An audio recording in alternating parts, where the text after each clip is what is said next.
Good evening, everyone, and good morning and good afternoon to Denise and Jennifer.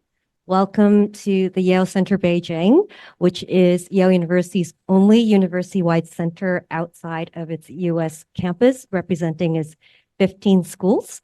For those of you who are new to this space, we were founded in 2014, and we host activities such as these almost every 2 to 3 days. And tonight, we're very delighted to again collaborate with the Royal Asiatic Society of Beijing on probably, one of our many collaborations we've had since the start of COVID, I think. And with a Yale and an Oxford professor, no less. Denise was actually a classmate from Yale College. We were contemporaries and we went to each other's dorms and dining halls.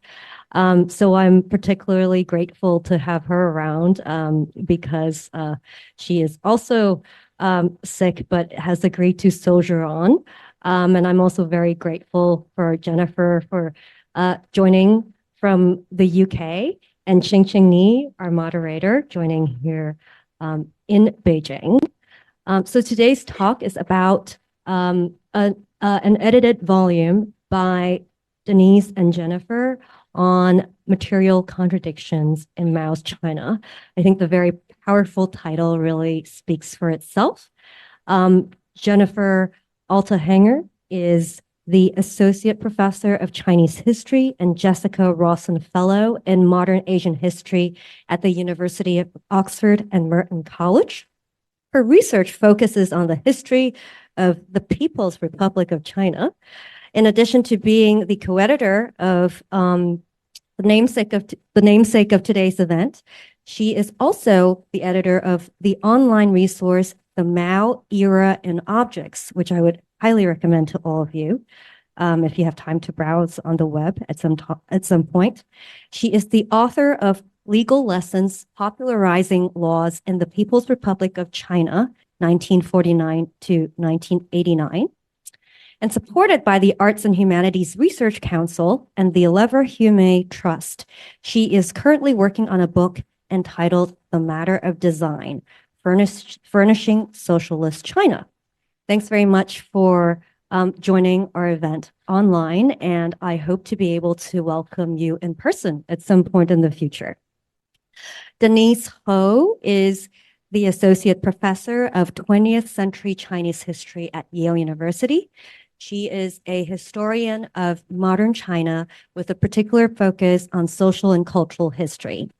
Besides being the co-editor of Material Contradictions in Mao's China, she is also the author of Curating Revolution, Politics on Display in Mao's China. She's currently completing her second book entitled Cross-Border Relations, A Grassroots History of Hong Kong and China.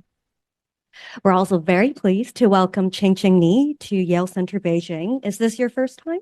No, I'm so glad, but this is your first time as a moderator, and we're very honored. Qingqing Ni is editor-in-chief of the New York Times Chinese language website and the She Lifestyle magazine. She began her career as the Shanghai bureau chief and Beijing correspondent for the LA Times. She branched briefly into academia, serving as associate dean and professor at the journalism school at Shantou University. And so tonight's event will go as follows. Melinda will say a few words about the genesis of tonight's event and also the mango, Mao's mango we have here, a bit of a story. Qingqing will say a few words, and then our speakers will go through their much anticipated presentation. Thank you so much.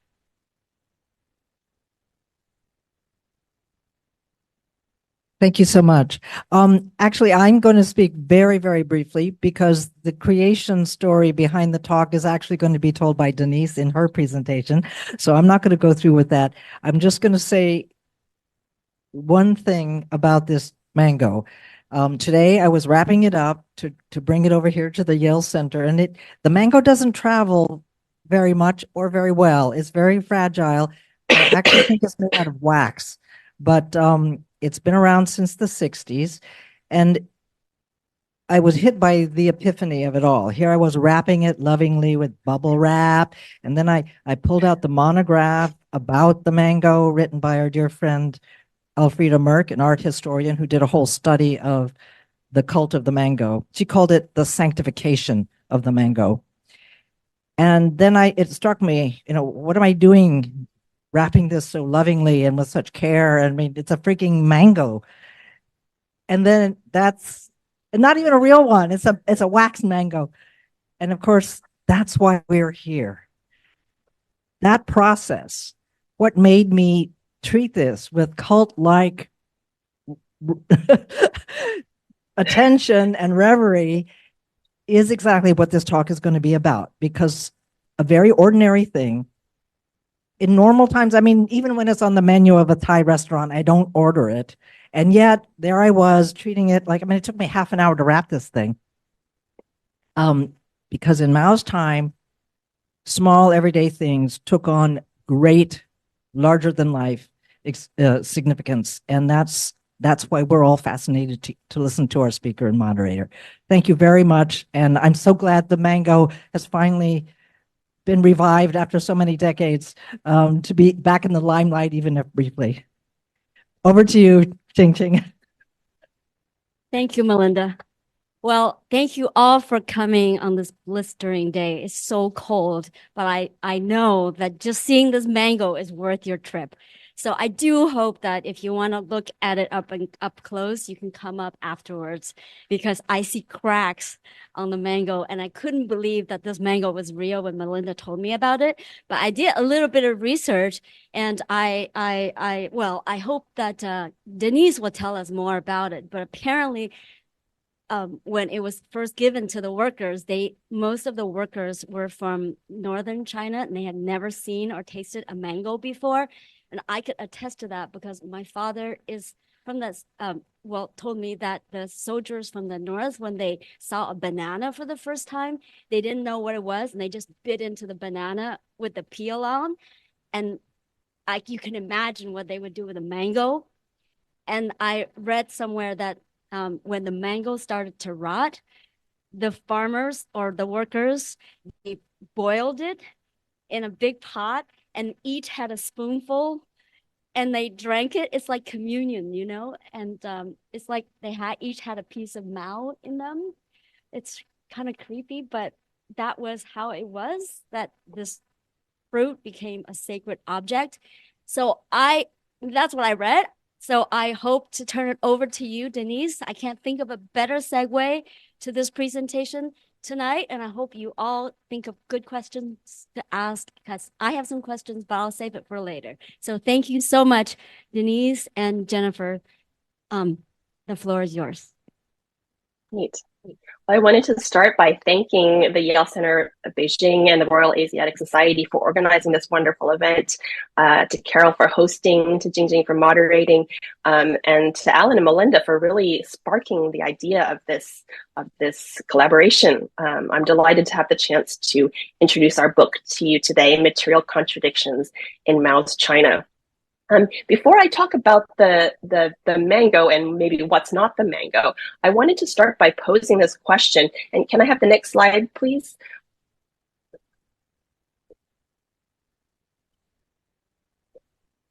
I'd like to start by asking this question to introduce the project, which is, how do we usually think, or what do we usually think of when we imagine material culture in the Mao years?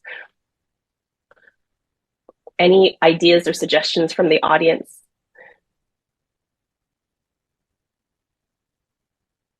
Melinda has gotten us started by talking about how something small, clocks. Portraits of Mao himself? Portraits of Mao himself. Okay, Mao as a figure, perhaps even a cult figure. What else?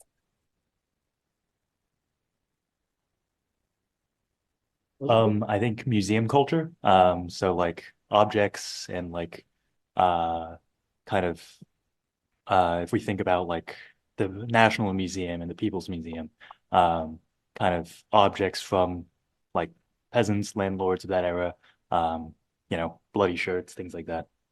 Fantastic. So we have, I think just in that one comment, we have a whole lot to unpack. We have objects that are associated with particular classes, landlords, peasants, workers. So objects can be imbued with class. We have Mao-related objects, so things related to iconography.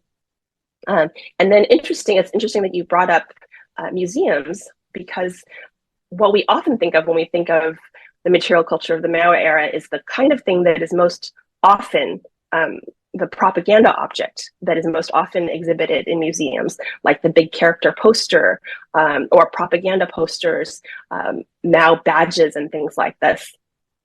So if we start with the Chairman Mao mango, let's advance to the next two slides, please. Let's start by talking about the propaganda object, and then I think that will help us lead into going beyond the propaganda object. So as Melinda and Jingjing were telling you, here we have you have a real replica in front of you at the Yale Center of Beijing.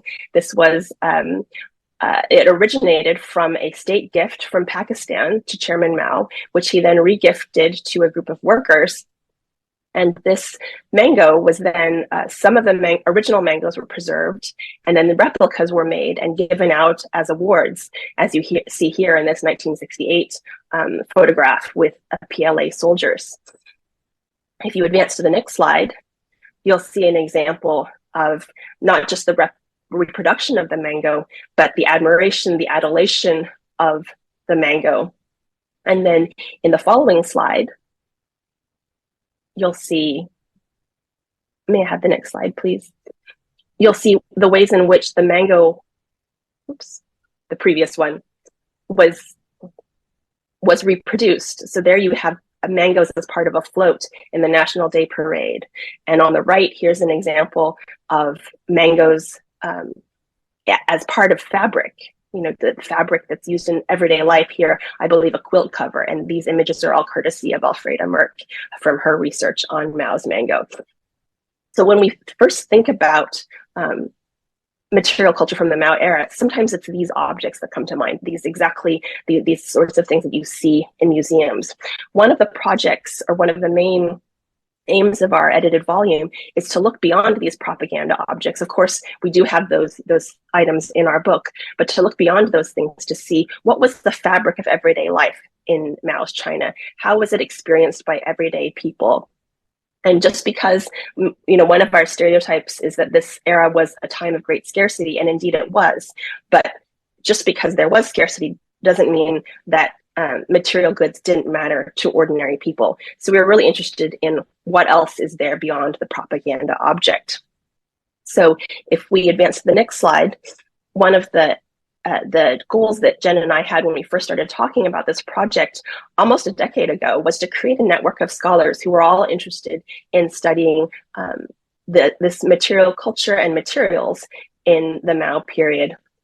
And here's a photograph of a group of us at one of our first conferences in New Haven. And now Jen is going to tell us a little bit more about those conferences and then her website, The Mao Era and Objects. Thank you, Denise. I hope everybody can hear me clearly, and I wanted to add my thanks to everyone for having us and for organizing this wonderful event. So as Denise just said, and this is one of the photos from a Yale conference in 2018, we were extremely fortunate, and we like to sort of point this out because it is so central to making a network. We were extremely fortunate to have the support of many institutions, including the British Academy, the Yale Macmillan Center, the Yale Council for East Asian Studies, the Arts and Humanities Research Council, to set up this network across a series of conferences. And that's an extraordinary thing if you're actually able not just to meet once, but multiple times and really see your work develop. So we met, next slide, please. We met at London. This started in late 2016. Then we met in Hong Kong in the summer of 2018, in New Haven at Yale in autumn 2018, from where these pictures come of object handling sessions that we organized as part of the conference, and again in London in spring 2019, where the chapters had really come together. And we were very much workshopping what this edited volume would be. So if sometimes edited volumes are sort of editors who have an idea and they solicit chapters, in this case, it was really a group of people who were collectively working to see how their various case studies could come together. Now, our hope was that this network of colleagues interested in socialist Chinese material culture would not just lead to the edited volume we are talking about today, and we'll talk a lot more about in a minute, but that it would also help inspire and nourish us as we all work on our individual book projects and larger article projects. So everybody who was in the volume was also doing something larger on this topic besides. We also wanted to do more than write and edit books. They do take up a lot of time, but we wanted to do something that took us beyond the classic work of academics. And so there were several things we did, but two in particular. So for instance, the conference in Hong Kong in the summer of 2018 was co-organized and hosted by the curator team at Hong Kong's new M+ Museum. This was actually when the museum was still in planning. Now it's opened its doors and does some wonderful work on visual and material culture. And during that workshop, we talked a lot with curators about new approaches in the study of Chinese visual and material culture, about how to curate collections, what one might collect, and how to tell the often very complex story of different objects, and how we go from different levels, from sort of individual experiences of objects to larger societal, long-term historical developments where objects can tell us something, not just about individuals, but also at large. If I could have the next slide, please. Thank you. Another example that Denise mentioned of our work beyond editing books and writing books and articles was a website, The Mao Era in Objects, which we created and edited with the help of King's College London, London's digital humanities team. Now, the website introduces the history of post-49 China through 24 objects. Now, some of these were famous objects of the era, and each of this, so this is sort of a mosaic, and you can click on things and go through the various object biographies. Some of these were famous objects of the era, like wristwatches. Denise wrote an entry on big character posters. Other objects were perhaps less talked about, but they were a firm part of people's everyday lives. For instance, handloom cloth, stools and chairs, or diaries. And then there are also some objects, so it's pretty eclectic. There are some objects we might not even think of as objects at first, like bricks, money, or documentary films, that were, however, very much part of material culture of the time. Now, each of these object biographies was written by a specialist who knows the object stories very well, and it is accompanied by a set of primary sources that visitors can study themselves. So in other words, we like to think of the website, and it looks so elegant now. Everybody did an enormous amount of design, and it was so much work. It's really nice to see it together. In other words, so the website for us was meant to be a mini exhibition, an edited volume, and a teaching resource combined. And we really hope that it will appeal to a lot of visitors who can just browse these different objects and trajectories. So in many ways, our conversation today, and it's really exciting to be here, is a continuation of this network. And we hope this material proves interesting to you. And please do reach out to us if you're interested in any of the aspects I talked about. Now, if I could have the next slide, please. Denise will now introduce the various chapters. Thank you. Thank you so much. So I'm just going to go through. We have 10 chapters in the volume, and I wanted to flag each of them for your attention. We'll wrap up the talk by each of us introducing ours in more detail.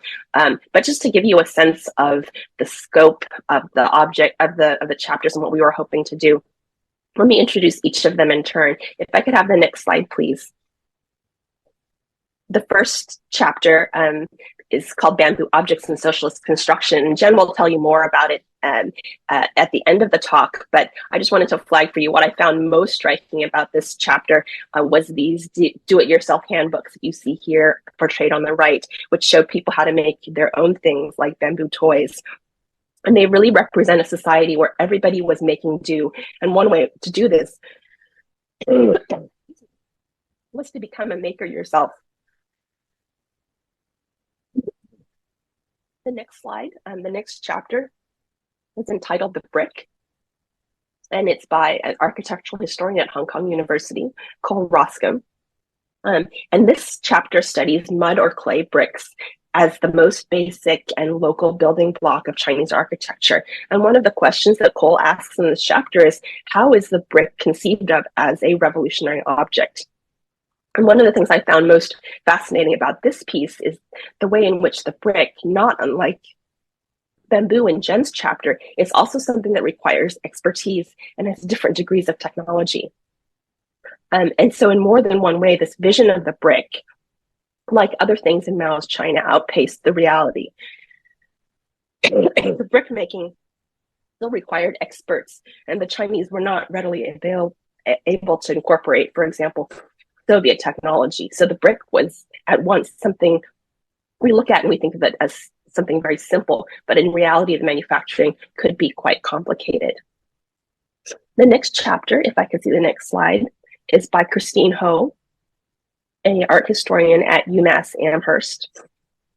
And her chapter studies the Central Academy of Craft and Design, including the designers themselves and their design publications. And her question in her chapter is, what was design supposed to look like in socialist China? And the answer she provides us is that socialist design was based on folk handicrafts. And this folk handicraft legacy was incorporated into light industrial goods. One of the primary sources that she draws upon is depicted here in this slide, the design magazine of the Central Academy of Craft and Design, which was entitled Zhangshi Decoration. And if you look at this iconic cover, for example, you'll see that it incorporates folk-style drawings of the dragon and Han Dynasty brick symbols for clothing, food, a bowl, a house, and a wheel. And so this chapter is really about taking folk art and historic tradition and incorporating them for everyday design. The next chapter, chapter 4, if you advance the slide, thank you, is called Dance Props in the Rural Imaginary. And this is by the scholar of dance and the ethnographer Emily Wilcox at the College of William and Mary. And Emily is herself a dancer and ethnographer of Chinese dance. And I believe she's actually in China now on a book tour of her book, Revolutionary Bodies. In this chapter, she studies how dancers in the Mao era used dance props like fans, scarves, baskets, buckets. And she argues that these objects were an extension of the dancer's body and also mediators, for example, between the cities where the dancers came from and the countryside. Wilcox opens her chapter, if you have the chance to read it, with an ethnographic moment where she describes Chinese dancers asked to do an impromptu performance, but they actually are not able to do it because they don't have the props. And she uses this as a way of telling us exactly how central props are to the performance of Chinese dance. And I can't do it justice here, but when Wilcox presented her chapter to us, she actually brought a fan and demonstrated. And it's really just kind of dazzled the audience with how important props are to performance. And speaking of performance, the next chapter, chapter 5, is called Mobile Projectionists and the Things They Carried by Jie Li, a scholar of Chinese studies and cinema and media at Harvard, who has just come out with a new book on Chinese film and the watching of film. And this chapter, Mobile Projectionists and the Things They Carried, examines the expansive network of film showings that crisscrossed China in the Mao era. So we think of cinema as an urban phenomenon, but in fact, in the Mao period, these people known as film projectionists, as you see in the image here, traveled around the country on foot, sometimes in very difficult conditions. And they carried all of the material they needed to show films, from the projectors, from the film, to electric generators, to the clappers, the bamboo clappers that you see here. And so they did more than just show the films. They also brought them to life as performers themselves. One of the things that Jia argues in her chapter is that film was both a physical and spirit medium, one which conveyed new ways of seeing to mass audiences. It gets channeled through the physical infrastructure of the film screening and the ability of cinema to bring things to life. The next chapter, chapter 6, is my chapter. So I'm actually going to wait and introduce this to you in the next section. It's called Outside Objects and Material Propaganda, and I'll tell you what that means more in a moment. Chapter 7, the next slide, please. The Problematics of Plenty is by Laurence Coder, a scholar of China Studies at New York University. And this chapter addresses the question of how plenty was portrayed in China's Mao era. We think of this period as one of austerity, in which the ordinary person had very little. Frugality was a virtue. But what Coder shows in her chapter is that the reality was much more complicated. Party propaganda, she argues, from theoretical texts to films, portrayed what Coder calls productivist plenty. Excuse me. According to this logic, socialism would actually produce plenty. Frugal living and scarcity were only a stepping stone to this future plenty. Chapter 8 is called Nationalizing Food Provision in Beijing, and it's by a historian of 20th century China at the University of Washington in Seattle, Madeline Dongyue.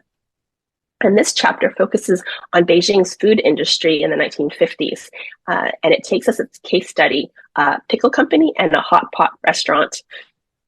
Dong study, so this is really fascinating because it's at once a food history and it's also an economic history.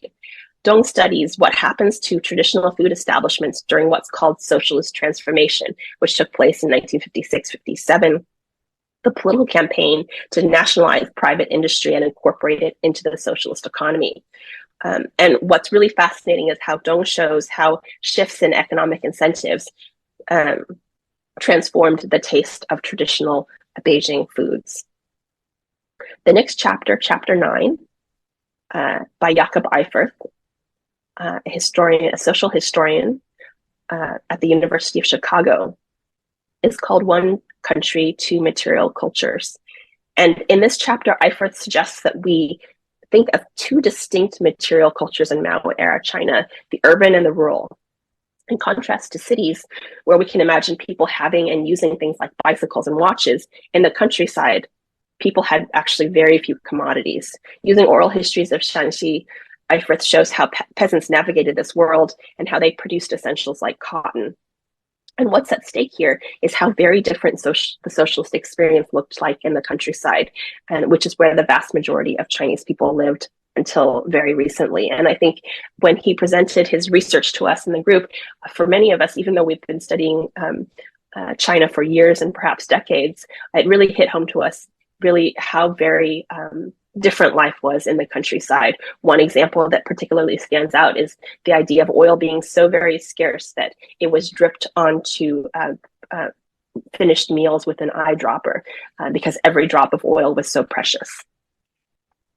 The final chapter of the book, chapter 10, if I could have the next slide, is called The Makings of China's Cold War Motor City. This is by Koval Maskins, a historian of modern China at the Naval Postgraduate School in California. And in this chapter, Mason studies the Second Auto Works as a project of China's Third Front, a campaign to relocate industrial centers into China's interior. The upshot of this project was to build urban centers of production in the countryside. The Second Auto Works was a city built from the ground up. And his research shows how Third Front workers dealt with everyday material conditions of scarcity and how the project as a whole made do with scarce resources. And so this is perhaps in a segue into thinking about contradictions in this book. Here in the chapter, contradictions were between city and countryside, plenty and scarcity. And Jen is going to tell you a little bit more about the title of the book and why we chose to call it Material Contradictions. Thank you. Could I have the next slide, please? Thank you. So during our conferences, it became increasingly clear, and this is the beauty of having many meetings and really talking about the research one is trying to write up. So it became increasingly clear that there was one big theme across all the chapters, and that was that theme of contradictions, as embodied in, as experienced through material culture. And we began to call these types of contradictions material contradictions, because they all somehow were connected to this material dimension. Now, the idea of contradictions is, of course, central to modern philosophy, and it was central to Mao Zedong thought. So in 1937, the year the Second Sino-Japanese War broke out, Mao Zedong famously wrote an essay entitled On Contradictions, 论矛盾. And in this essay, he outlined what he called materialist dialectics and called for the study of things and their relationships from atoms to social classes. So for Mao, contradictions were necessary for development. They were really key. Objects and material culture had a role to play in this quest for revolutionary social transformation. But on the other hand, as Denise just described, we were also seeing the very real experienced contradictions of people's material lives. So we were wondering, sort of between this level of philosophy and political writings and the level of everyday material life, what's the story here? How can we connect the two? And so this became the focus of all of our chapters. And all these different chapters ask in their different ways how, over the 3 decades of the Mao era, material lives changed, objects were made and unmade, how tensions in everyday life materialize, how objects made and mediated relationships, and how people conceived of themselves and their role in a new China, 新中国, in material terms. Now, as with every edited volume, we considered several lineups of the chapters, but the one we selected, and this was actually a good amount of fun, but the one we selected in the end best reflected what we thought three sets of contradictions, which we have on the slide here, or if you want, 3 perspectives on contradictions. So the first one is from materials to objects, and this includes the first 3 chapters of the volume, the chapters on my chapter on bamboo objects, Cole Roskem's chapter on the brick, and Christine Ho's chapter on design and handicraft. And these all ask how different people and groups try to make materials productive by turning them into objects. So the contradictions here were between industry and handicraft, between local and centralized production, between this question of how to make for the masses and how to retain that local knowledge of making by hand. The chapters also asked how different materials can symbolize both socialist progress on the one hand and a lack of economic development on the other. Now, the second set of objects as revolved around objects as mediators. Here we focused on the role that learning by doing, as Denise already alluded to, that learning by doing played in the Mao era. In other words, the idea that the revolution would be accomplished through many, many small steps of combining theory and practice, and that together would make major social transformation possible. And we asked, and while 3 chapters do this majorly, all of our chapters have this a little bit, we asked how did objects mediate and embody this message or contradict this message at different times. So here especially the chapters on mobile protectionists, dancers, and small packets from Hong Kong to mainland China make this point extremely clear, and Denise will talk about her chapter on small packets shortly. And one of the dominant contradictions here was again between city and countryside. How dance props, objects used in dance that Denise mentioned earlier on, as extensions of the dancer's body, so we very much think also about the body as part of material culture, allowed urban dancers to portray the rural, yet always somehow kept them at arm's length in an interesting way, and that this was an embodied contradiction. And then the final set of contradictions was perhaps also the most famous, and that was the contradiction between abundance and scarcity. And one of the main messages, Denise mentioned it earlier on, but we wanted to reinforce it once more. One of the main messages we all took away from this project was that a shortage, a lack of objects, did not equal a lack of material culture. The things people had mattered, and their story is worth telling. So abundance and scarcity were terms people used to express their lived experience, and they're across the many, many sources we have of the Mao era. And they were used to explain their material lives. At the same time, abundance and scarcity were also terms in these binaries were also terms state media used to explain the historical path of progression towards communism. So there was a famous slogan at the time called hard work and frugal living. And it was meant to bring about, this was the idea that by living purposefully with scarcity, being frugal, working hard, this would bring about revolutionary transformation, and it would bring China onto the road and eventually to making communist utopia a reality. Yet at the same time, as the years went on, it actually made people wonder whether this utopia would ever become reality. Now, the chapters in this section on the discourse of plenty, on the foodscape of Beijing, on rural material culture, and on industrial construction of the auto works all explore how this push and pull between abundance and scarcity shape political discourse on the one hand, and people's daily material lives, that is what they ate, how they lived, how they worked, on the other hand. If I could have the next slide, please. We will now introduce briefly our own chapters and case studies, and Denise will start with hers. Great. Thank you so much for that, Jen. I wanted to start by asking a question, since I heard some American accents in the audience. What do you think of when you think of a care package? What comes to mind?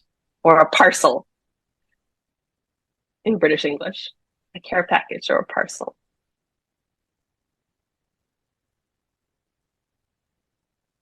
I think speaking as a recent college student, I think of parents sending, bits of things that remind them of home, to like their sons, to their daughters, to their children in college.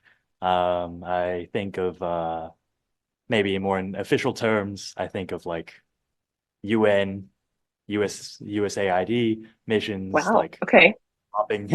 dropping things into like development areas.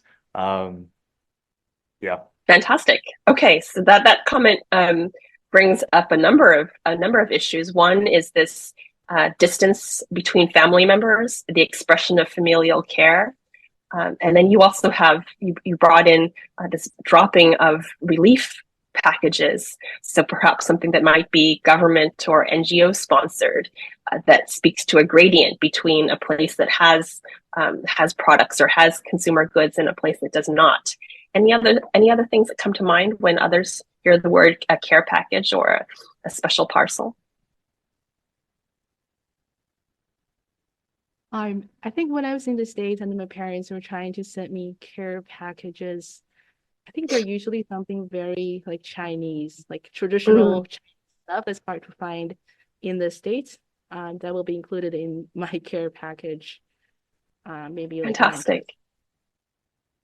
Fantastic. So things that remind you of home, things that express care, things that are not easily found in the place where the receiver is residing.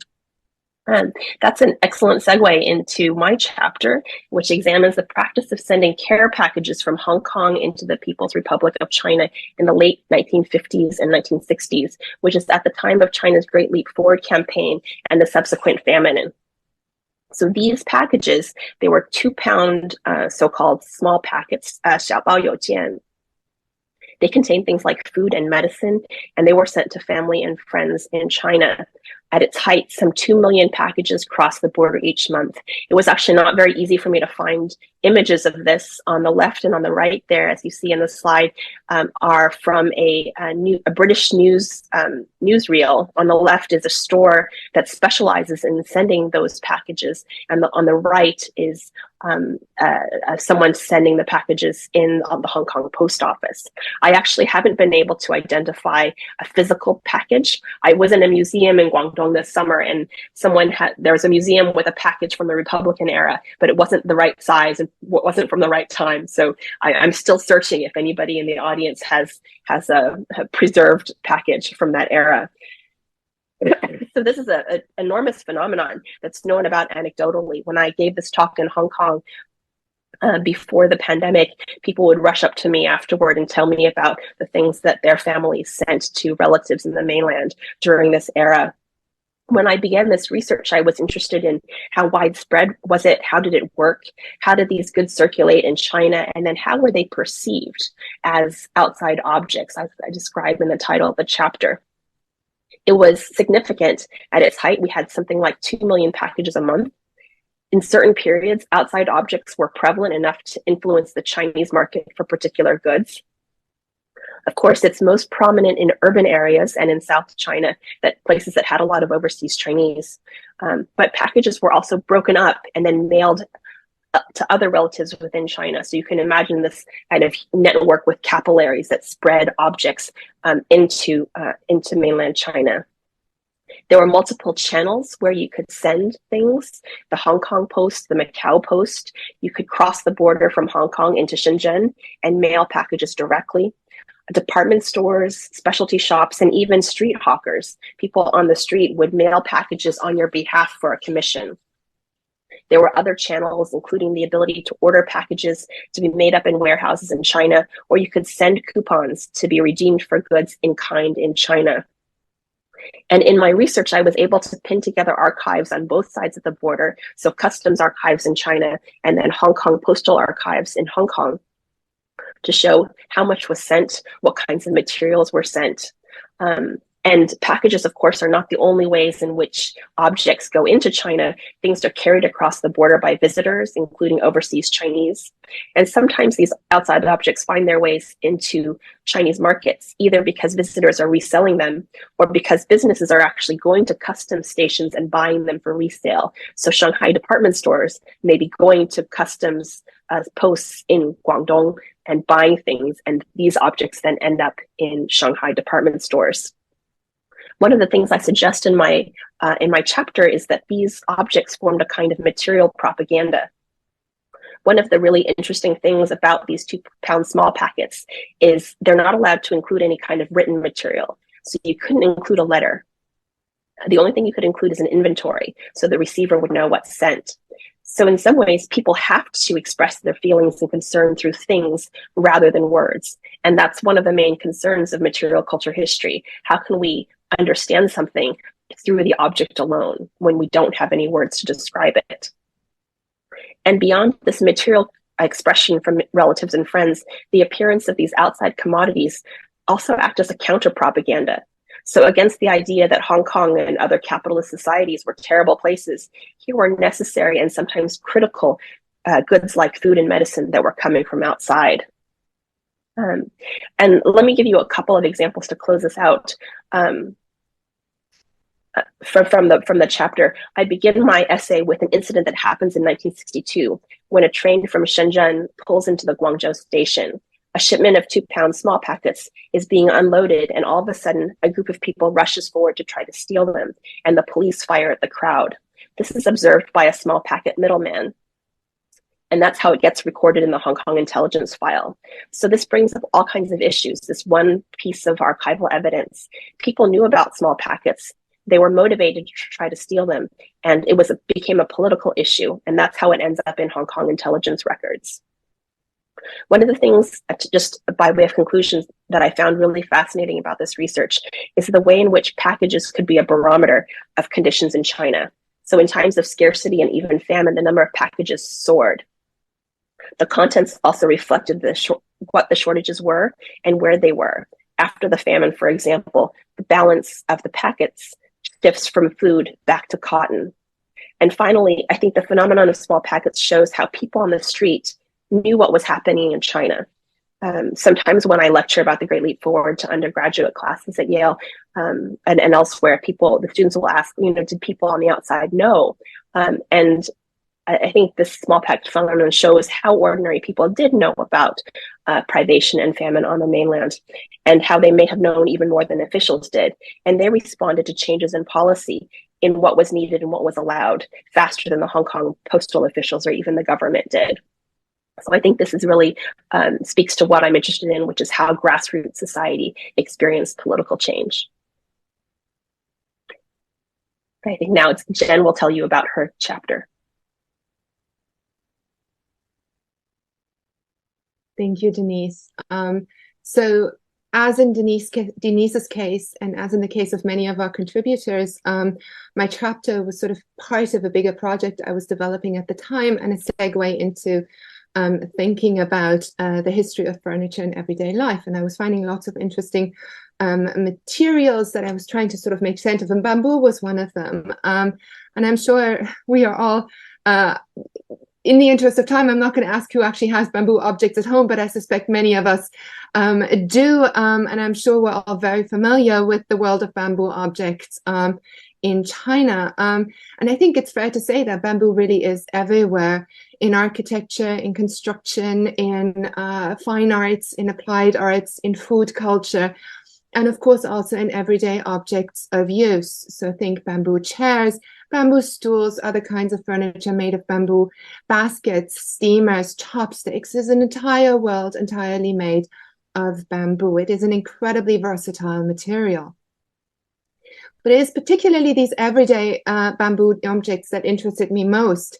I could find them in lots of different posters and photos and memoirs, in lots of different archival materials of the era, talking about bamboo very much as sort of a material next to wood. And wood is famously a material in great shortage during the People's Republic of China, because wood is needed for all these major industrial projects. And so bamboo is this material that often gets presented as the local material, the versatile material, the material that might actually be able to do much, much more even than it already is doing at the time. So in other words, the sources suggested very clearly that these kinds of bamboo objects were important not only to Chinese history sort of in the long term, and they'd been around well before the foundation of the People's Republic of China, but they were also important somehow to the story of socialism in China and what it meant to live in what was called a new China. So much like other objects, these bamboo objects of use seem to tell stories of scarcity and abundance, which we mentioned multiple times already. But there was also something to the material of bamboo itself. All the publications, the images, the reports I was looking at put enormous weight on the importance of doing things with bamboo, on making with bamboo, of transforming the material of bamboo into bamboo objects. In other words, it wasn't so much just the object. So this is not a matter of advertising the objects, but very much the entire media world is all about how working with bamboo should become part of revolutionary transformation. And that aspect I found very interesting. So in my chapter, I look at 3 different examples of bamboo as a promise, as a material promise of revolutionary transformation. And I've given you 3 different images here, and I'll talk you through them shortly. So the first is the story of a revolutionary model, Zhang Shuitian from Hubei province, who was a rural bamboo artisan born in 1892. So this is a picture from a booklet telling his story as a model story on the left-hand side, where he talks to apprentices and is educating apprentices after 1949. And what made Zhang extraordinary and important to the Chinese Communist Party's project of trying to make bamboo, working with bamboo, part of revolutionary work, was that he had managed before 1949 to make affordable, exquisite bamboo furniture of the style, of the design, and of the quality and durability usually reserved for the rich. In other words, working with the material, he unlocked the potential of bamboo to be both beautiful and available to the masses. And so this becomes a major part of the story told about Zhang Shuitian, as well as of his objects. And this then becomes a model commune in the mid-1950s. He died in 1962, so quite soon after 1949, fairly soon after 1949. Now, the second example I look at in my chapter is that of the Fuzhou Bamboo Craft Experimental Factory, a factory set up in 1958 in Fuzhou, and it closed in 1969. It was established by a group of artisans to experiment with ways to turn cheap bamboo into durable, attractive furniture for mass production. In fact, they actually end up exhibiting in Beijing and making bamboo furniture for Zhongnanhai in 1960 as well. So they become quite well known, even if they're only producing for 11 years. And they have this, and this is for historians of design of interest, they tried to pioneer what they call revolutionary methods, and in many ways they are revolutionary, of collective design work, of bringing people who make plans for objects together with the artisans, together with the material experts in a collective form of design work from the start of the material to the finished product. And then my third example is the one that Denise mentioned when she briefly touched on my chapter early on, which is that of do-it-yourself guides for bamboo work, which were published widely across China during the Mao era. And you have two examples here to the right of the picture of Zhang Shuiqian. One from a 1970, I think it's 1972 leaflet on bamboo, and one from a guide to making your own bamboo toys. And what I found interesting about these materials is that they explained how to do work with bamboo, how to make objects of use out of bamboo, how to care for bamboo forests, trying to explain to people that bamboo was very much, they shouldn't see it as something distant, but very much something part of their lives and something they should be looking after, a resource to look after. And the idea was that people could make their own objects, though in the end, very often, and that's an interesting contradiction here, they presume far too much prior knowledge for the average lay person. So there's a contradiction here between expert knowledge being made accessible, disseminated to the wider population, and this question, what kind of skills do you actually need to make things? So one of the arguments I tried to make is that the material bamboo was clearly local, it was Chinese, but in itself, it was not necessarily socialist. We often think about, are things actually socialist? What makes an object socialist versus, an object produced in a capitalist country? And in this case, what came out quite clearly is that it was objects made of bamboo, not just the material, but the objects made of it that were supposed to embody socialism. So that means they mediated the message. So objects as mediators, that they existed only because of the ingenuity of common people using local materials to create objects that the wider population could enjoy. And in this way, I think bamboo was what I call a hinge material. Bamboo objects became hinge objects because they embodied revolutionary material and revolutionary potential and people's existing talents that, with the help of the party in New China, could be unlocked to turn bamboo into material that could serve the people in a socialist future. So they link past and present in these very particular ways. Yet, and this brings me to the conclusion, at all times there was a push and pull between bamboo's promise of plenty and the fact that it was the material to fall back on in times of hardship, and that remained throughout the entire Mao era. And that was a contradiction that was never resolved. So with that, if we could have the last slide, please. And say thank you very much, and we very much look forward to your questions. Okay. Thank you so much, Denise and Jennifer. So thank you for that. I feel very much like this was a trip down memory lane because I feel like I'm a product of the Mao era, and I'm almost as old as the mango here. Unbelievably so. And I, because I was born in the middle of the Cultural Revolution, and everything that you talked about, I feel like I could really relate to, and it was starting to remind me of my childhood of deprivation, because back in the day, it is true. And it's hard to believe that China was once so poor, because today we seem to have everything. And once upon a time when I was growing up in China, all the clothes that we wore were handmade, and I don't think we ever wore something from the store, and maybe once a year we bought something from the store, and that, so when we were leaving China in 1979, we had to go to the friendship store and buy outfits that was presentable for the flight. We've never taken an airplane, obviously, before, and the friendship store, as you know, is another relic of the Mao era. It's like literally across the street still, right? And back in the day, you needed a special currency in order to buy anything from the friendship store. And ordinary people couldn't shop there. And we could shop there because we were leaving. We had passports to travel. And I remember the things that we bought were material that we had never touched before, like this down jackets that we felt like was made of plastic, but it's, it's the down material, shiny material, and everything that we wore were made out of cotton. And so we really did not look like ourselves. I felt like we put on a costume in order to go overseas. and because we didn't want to look like country bumpkins from communist China. But of course, when we got on the plane, whatever we wore couldn't hide the fact that we were communist bumpkins, because we threw up the whole time because we'd never been on a plane before, and it was disgusting. But you couldn't hide, you couldn't dress your way out of that.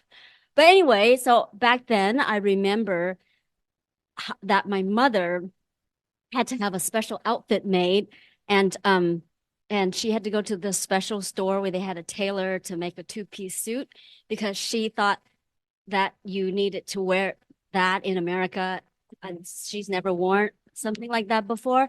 And I recently heard from listening to Hong Huang's podcast that there is a special store that did that, and she had her clothes made from that store in order for her to travel to study in the United States when she was young. I never had one made for me. My mother had this one made for her. I don't think she ever wore it, but I've seen it in her closet, and it always looked too big and too ugly for me. I've never seen her wear it, because in America, she always liked to wear mini skirts and colorful things that she didn't get to wear in China. But anyway, so today, in honor of this event and of this mango, I'm wearing my mother's jacket from the Mao era. So, yeah.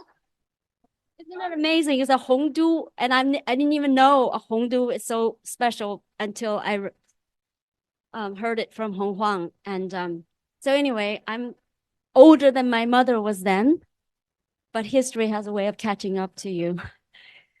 So anyway, I tell that story as a way to say thank you for this trip down memory lane and making the everyday object matter again. I haven't thought about those years, many years, and I didn't know these little things mattered. But it is so true that sometimes when you can't say it in words, the things themselves have meaning. And so thank you for sharing that with us. So I wanted to ask my first question for Denise and Jennifer, both of you, is, do you have a personal connection to this material? And what led you to this particular subject matter? Because I loved your small package story, and I wonder how you came across that material, and if your family or someone you knew ever sent something. Because what surprised me about that story is how that was even allowed. And I know that my relatives, when they tried to send letters to China, it wasn't allowed for many years. And that I'm kind of surprised that the borders were so porous that you are allowed to send packages. Thank you. Denise. Great. Thank you so much, Jingjing, for that question. So your question is, do I have a personal connection to the research? And the answer is yes. So my parents are both born in Hong Kong. My dad was born in 1948. My mom was born in 1951. And my dad has a story of the first time he went to China was 1960. So this is the height of the Great Leap Famine. He was going back to visit he was going with his mom and his brother. So I guess he was 10, 12 years old to visit his grandfather in Guangzhou. And that was his first memory of going to China as a little boy from Hong Kong. And he remembers that journey in particular because his mom was detained. And the reason she was detained was she was carrying a jar of 猪油渣, which is lard. So it's a jar of lard. And in the jar of lard was a bunch of sewing machine needles. And so I never knew my grandmother. She died before I was born. And so I never got a chance to ask her what the story was. And I tried asking my dad, but he didn't really he remembered the story, but he didn't know anything about why she carried that or what she planned to do. But I think that at that time, I think if I put my historian's hat on, then at that time there were sewing machines in China, right? American Singer sewing machines. And if you sew, you know that sewing machines break and the needles break and you need to replace them. But this is a time when all of the metal is being collected for the Great Leap Forward and people don't have sewing machine needles. So somehow my grandmother, who was illiterate, knew that people needed sewing machines, and this is something small that she could carry with her and resell to make a little bit of money along the way. And the other thing to know about lard is that when it's cold, then it hardens, right? And you can't see what's inside. And so my grandmother was stopped and searched because she had this object on her. And I think it was a particularly strong memory for my dad. This is his first encounter with China and his first encounter with a Chinese state. And for me as a historian, I think it shows how kind of this very personal story and this larger economic condition can come together in one jar, right? You have a need for sewing machine needles during the Great Leap Forward. You can't have American imports into China. And somehow this person knows that she could bring this in. And then what was going to happen to the lard? I think it would probably be consumed. And you were allowed to bring in items for your own personal consumption, including food and grain, because one of the problems, as you may know from this period, is that China is under a ration system, and you need ration coupons to buy to salt and oil and grain. And so if you have visitors, there were exceptions. So visitors could apply to get special ration coupons. But if you're going to visit your family, you needed they need to be able to provide food for you. So oftentimes people would carry in their own food. So this is indeed a story of how this personal and political and economic, Cold War embargo all comes together in one object that my family was carrying across the border from Hong Kong to China in 1960. Great. Jennifer, do you have any story to share? Not quite of the Hong Kong border, but in many ways, and I think this is what Denise and I found quite fascinating. So I grew up in what was still divided Germany.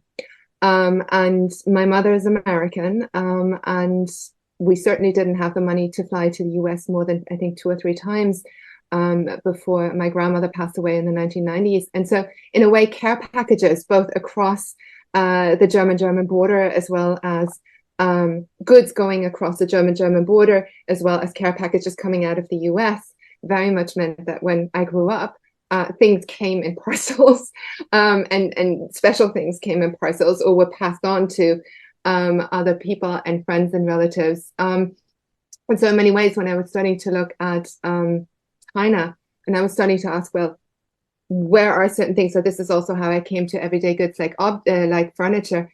I found it so interesting that when it comes to the history of West and East Germany, there's an incredibly rich, flourishing literature on its material culture, sort of expecting that, yes, even if it was a state socialist country, it was kind of still in the West, and hence sort of slowly after these questions were asked for Western Europe, or what we call Western Europe, which in many ways is a Cold War construct, what the next question then was, well, what happened in Eastern Europe and the Soviet Union? And I was fascinated that these questions seldom extended to China and East Asia and Southeast Asia, all of which are countries with enormous experience of being governed by a communist party, of trying to build a socialist society, and in many ways, and this is an important part of the story, of trying to be sovereign, self-sufficient socialist societies, decolonized socialist societies. And that voice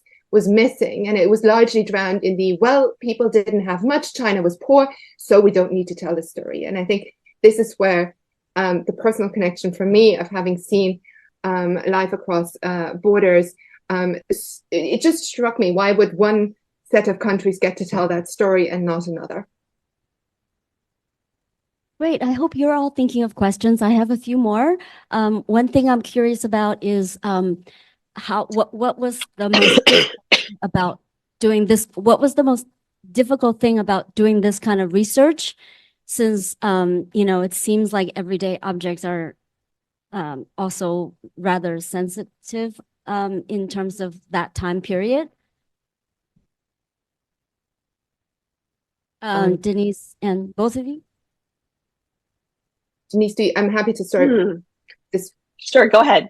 Okay. Actually, of course, some topics very much are sensitive in some time periods, but in terms of looking at everyday objects, the story of material culture during this historical period, I found enormous amounts of materials, and I was able to talk to a lot of people, and it didn't seem quite as sensitive, at least in my case. Denise's might have been different. I worked in the Fujian Provincial Archives. I worked in other archives, and this material, and this was not, it wasn't the archivists actually were, they were actually really interested in the sort of things I was finding and in the stories I was hoping to tell, because they said, well, this is a huge part, as you said, Jingjing, this is a huge part of our experience of the way we grew up, and these things mattered so much to us. It is nice to see them being also discussed by historians.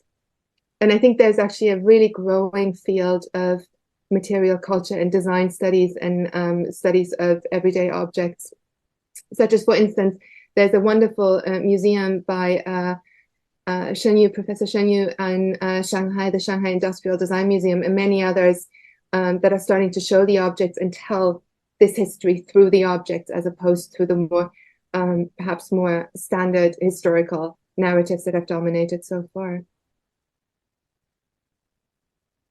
Denise, Thank you for the question. I have not given this talk in China yet, so I'm not sure how it might be received. I think there are different ways to slice this question. One of them is to think about how politically sensitive these objects were in their time. And I think that the answer, you had asked this in your initial remarks, Jingjing, was, how was this even allowed? And I think it was allowed in the margins. So this phenomenon of outside objects going into China was allowed because in most periods, the Chinese state was interested in cultivating ties with overseas Chinese. You wanted to show that that relatives in China were being taken care of, that they were flourishing. So even though sometimes you look at the documents and they say there's a package struggle, but we still need to take care of people with overseas Chinese relatives. So there's the overseas China, there's kind of the United Front perspective of cultivating ties with overseas Chinese. And there's also just the sheer economic necessity of needing these objects. If you look at, for example, the Customs Gazetteer from the 1990s, which describes things coming in and out of China over time, in certain periods when pharmaceuticals were scarce, they were not being manufactured in China, customs officials did look the other way. And Philip Tai, in his book on smuggling, shows how Chinese high leaders, including people like Zhou Enlai, would encourage the smuggling of certain objects that were needed in industrial production, like tungsten for cutting for blades that you need in manufacturing. So this kind of hard ideological limit that we think of as the border does have its porosity. Now, of course, when you get to periods like the Cultural Revolution, for example, these things can go out the window. And if you look at Hong Kong newspapers in this period, you might see reports that say things like, people are telling their relatives not to send them packages so that they won't get in trouble with the authorities. So I think there's an ebb and flow of these packages, which is precisely what made it interesting to me as a historian, because I think they can serve as a barometer for not only economic conditions in China, but political conditions in China as well. In the course of doing my research, I don't think I ran into huge problems, but a lot of the material that I'm looking at is in Hong Kong.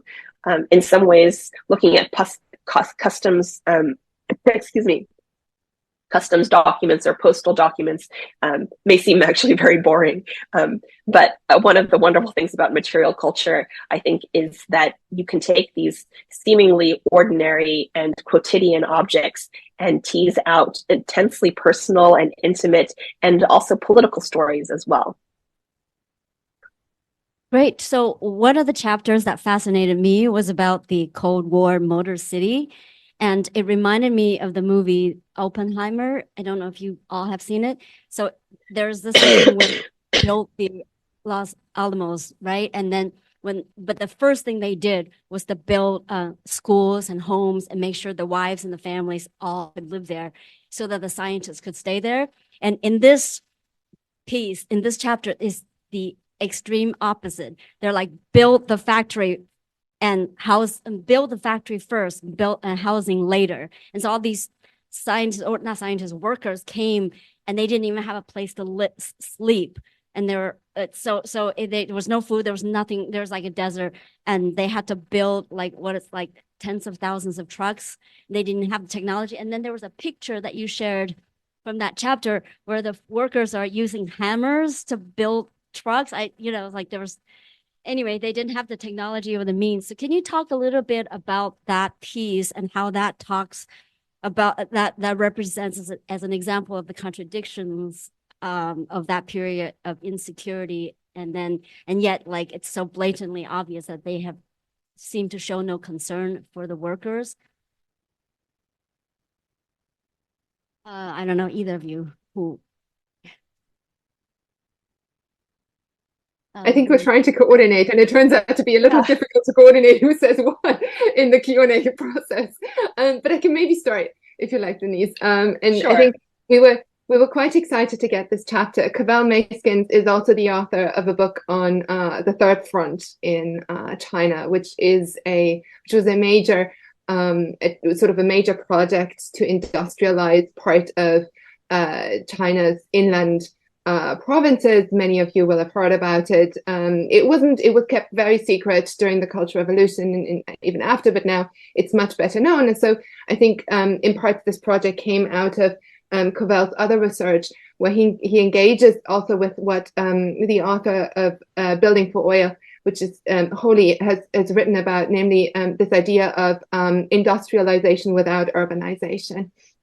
And it really was quite telling, because you do have in the 1950s, if you look at other industrial projects, you do have the classic setup of making housing next to the factory. But something in the case of the Motor City that Cavell talks about, this had been inverted, and the emphasis was very much on getting actual production running and then making do in everyday life.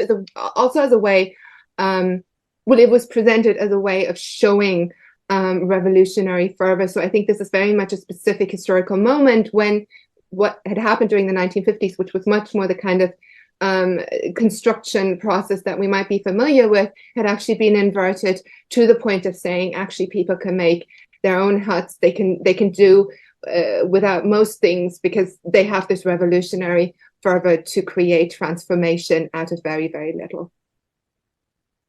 If I could add on to that for a moment, I think two other threads are worth pulling out from this. One of them is about the militarization of everyday life in Chinese society in the Mao period. So that this, I think, the ethos of the Cold War Motor City workers, the Third Front workers, was really to make this extreme sacrifice in order to build the factory, to build the urban out of the rural. And then the other thread that I think is worth pulling on is thinking about the legacy of all of this, which is something we haven't had a chance to talk about. The Third Front soldiers are then, after the Mao period, they're some of the people who go and build the city of Shenzhen out of almost nothing as well. This is something that the historian Tao Mo-zhou has written about. Third Front soldiers then go to Shenzhen and build a city there, bringing with them that spirit of sacrifice and struggle, and building your own housing and living on very little in order to create the urban miracles of China's reform era. Okay, I have one or maybe two more questions, so you all think of your questions. But I have to ask about food and what happened to the restaurants and the businesses that they destroyed. And in the book you mentioned two. One is Liu Biju and one is Donglai Shui. And these are two very local and famous brands for Chinese Beijing residents.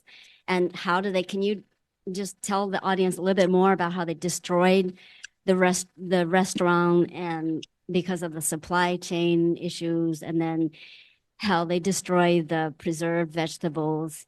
And I guess my question is, how these are the two names that we are familiar with, but many traditions were destroyed, restaurants were destroyed. Like when I was growing up, there were no restaurants. They just make your own food, and there are no restaurants. And so, but there's a long tradition of food, obviously, in China. And then I always wondered, how did the Chinese people pick it back up after like 20 years of, destroying like a whole generation of memories about how to make something so detailed and like preserved vegetables or the whatever the sauce they use for the lamb. But so can you say more about how that was destroyed and how that contradicts with the idea that socialism is supposed to improve people's lives, whereas in fact, not only are they starving, they lost all their traditions as well. Thank you. Thank you so much for that. Jen, I can start. So it's really fascinating. You're talking about Madeline Dong's chapter on nationalizing these restaurants and food companies in Beijing in the 1950s.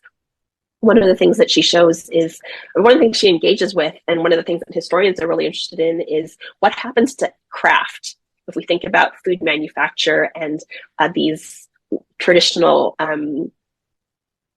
crafts of manufacture during the socialist period, when the imperative is to produce more cheaply. And sadly, she shows the ways in which the incentives work against the preservation of craft.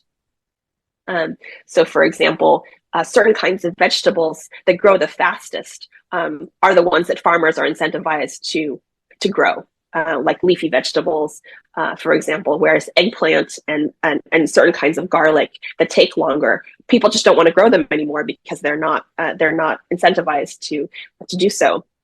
The other thing she goes in to explore is the structure of the factory or the workshop. So if artisans and ordinary workers are paid the same, nobody wants to become, the chief artisan anymore because there's no incentive to do so. Or there's a certain kind of pickle that needs to be stirred for 24 hours a day, and nobody wants to stir those pickles for 24 hours a day if there's a limited number of working hours. So one of the things she explores is to show how the economic incentives turn into a not very good tasting product in the end. And so when people are wondering, why doesn't it taste the same? It's actually because of socialist transformation. Thanks, Denise. What I might add to this, and Madeleine's chapter really made me think about also and this is also partly my students who are making me think about this, the global history of food in the 20th century and the post world. So our chapter, this chapter is very much about, of course, China. But if we think about the mid-century globally, and that includes places like the US, it includes places like Europe, there's this drive to try and standardize food, much like trying to standardize just about everything as a way of making it available to a broader set of people, creating food stability, trying to ensure that a growing population, and this is of course the era of huge worries about population growth globally, trying to ensure that a population is fed. If we think in the US, this starts to be the moment of things like Monsanto, grain standardizations. It is exactly where what Denise talked about. Certain kinds of garlics no longer get planted well in Europe. Certain kinds of apples no longer get planted. So we actually get very specific standardized kinds of apples and food products in an attempt to feed a very large group of a very large world population. And so my question is a little bit, and I find it fascinating that this chapter addresses this in some ways. It's, what about the story in China is particularly socialist? What about it is about socialist transformations and the logic of this domestic kind of economic planning? And what about it is also a process of food modernization and food standardization that then in many ways leads. And I remember reading this chapter and then having my mother-in-law who lives in a suburban village in Southwest Germany tell me, when I was telling her about the chapter, she said, "Oh, but we had that as well here because things no longer taste the way they did when I was a child. You can no longer get all of these things. We once had much cleaner food. We've had food with fewer additives." So I thought, well, it's really, really interesting how the China historian sees this sort of within the context of socialist transformation, but it is also part of this much larger story of post-war food standardization. Okay, my last question is, I asked you before when we first met, why should we care about this subject matter now, right? Because if you remember, we just passed the Singles Day, the largest shopping day in China, and where the whole country is shopping, and you seem to be able to buy anything and everything. And for the young people in the audience, right, they can't even remember the day when China didn't have everything that they could possibly want as long as you have money. So why should we care about the past, and what can we learn from the past? Because also the other thing is that China now makes everything that everyone else wears in the world. We're the factory of the world. And despite all the supply chain shifts and all the tensions, we are still making everything for the world. And that is unimaginable in the period that you were studying. So why should we care? Why should the young people in particular care? Denise, I might give a first couple of ideas, and if that's Sure. okay. Okay. Go ahead.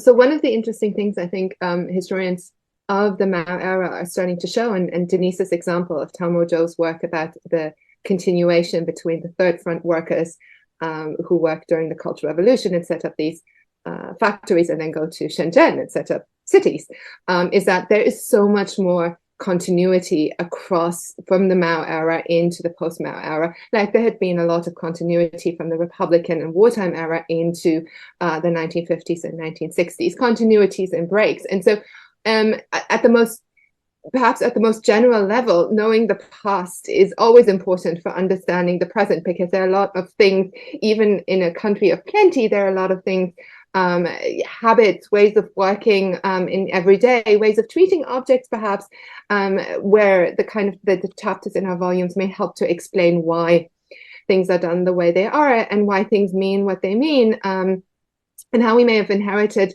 practices we didn't even know we inherited. They've just become sort of customary and naturalized, and yet they had historical moments where they first appeared.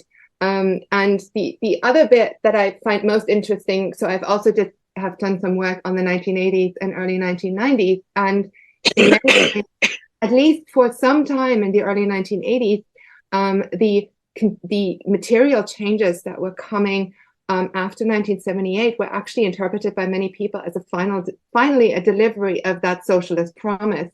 So it wasn't so much, it was the end of the Cultural Revolution, but it wasn't necessarily for people the end of socialism. And it was very much about building something now that had very long been talked about, trying to make finally something happen. So I think the story of the 80s and 90s, seeing that material plenty also in the larger, sort of across a longer arc of talking about what material plenty might look like, is, in my opinion, really important. Denise, did you want to add? Yes. Thank you so much for that question. Two thoughts. One of them is echoes what Jen just said about thinking about a longer arc of modern Chinese history and continuities. I think one of the things we really want readers to come away with from this volume is this idea that it's not the 1980s that bring a revival of or a new phenomenon of consumer culture, or even a revival of consumer culture from the Republican era, the time before 1949, but that you have this continuous story of change, of consumption, of using material goods, and of making meaning from material goods and consumer products. And that these matter to ordinary people and ordinary Chinese lives. I think that's one of the main takeaways from the book.